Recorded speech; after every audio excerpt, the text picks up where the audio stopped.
Hoje pode ser o último dia do segundo governo de Dilma Rousseff no Brasil. O Senado vota o processo de destituição da Presidente e a maioria dos senadores já se manifestou favorável ao julgamento da chefe de Estado. E isso vai significar o afastamento que pode chegar a um período de 6 meses. Dos 81 senadores, basta 41 quererem e Dilma Rousseff deixa de ser hoje chefe de Estado. Pelas contas da oposição, é isso que vai acontecer. Já tem mais de 46 senadores que já se posicionaram publicamente pelo afastamento da Presidente da República. Uma maioria de senadores a favor do julgamento de Dilma Rousseff por considerarem que a Presidente decretou aumentos orçamentais à revelia do Congresso e escondeu despesa pública. Se por estas razões a líder petista for para o banco dos réus, ficará igualmente afastada da presidência por um período que pode chegar a meio ano, ficando a chefia do Estado entregue ao atual vice-presidente Michel Temer. O dia promete ser longo e a votação vai seguramente entrar pela noite dentro. Cada senador vai falar por até 15 minutos. O relator da comissão do impeachment, Antônio Anastasia, e o advogado-geral da União, José Eduardo Cardoso, têm a palavra por 15 minutos cada. Depois disso, os líderes orientam as bancadas e começa a votação no painel eletrônico.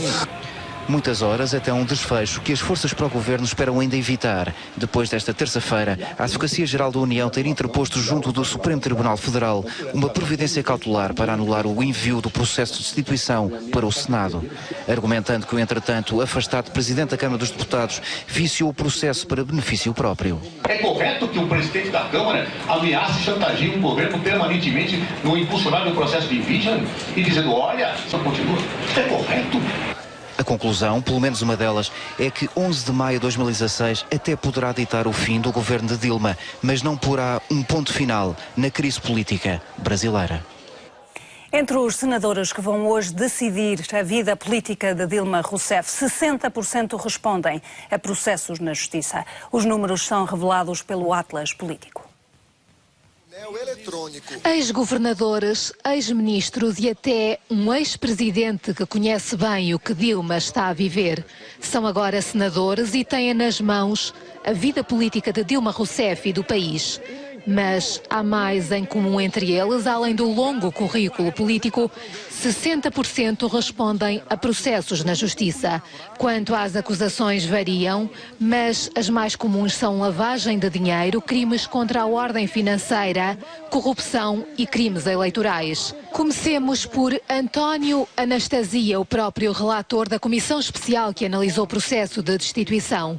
Já enfrentou inquéritos por ter alegadamente dado umas pedaladas fiscais enquanto era governador de Minas Gerais. O mesmo crime agora atribuído à Presidente.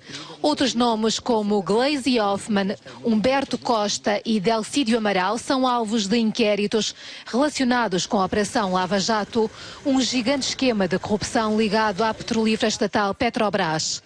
Este último, Delcídio Amaral, viu mesmo o seu mandato cassado esta terça-feira numa votação no próprio Senado.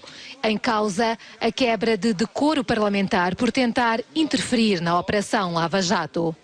Aprovada a redação final, a matéria vai à promulgação.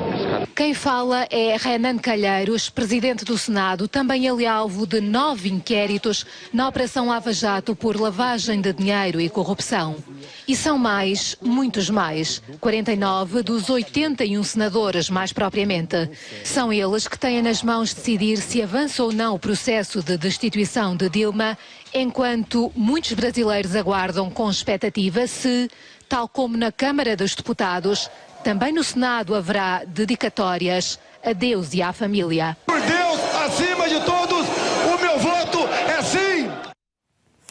Regina Duarte diz que a situação política do Brasil é profundamente decepcionante. Em entrevista à TVI, a famosa atriz brasileira confessa que chegou a ter esperança neste governo, mas que agora está desiludida.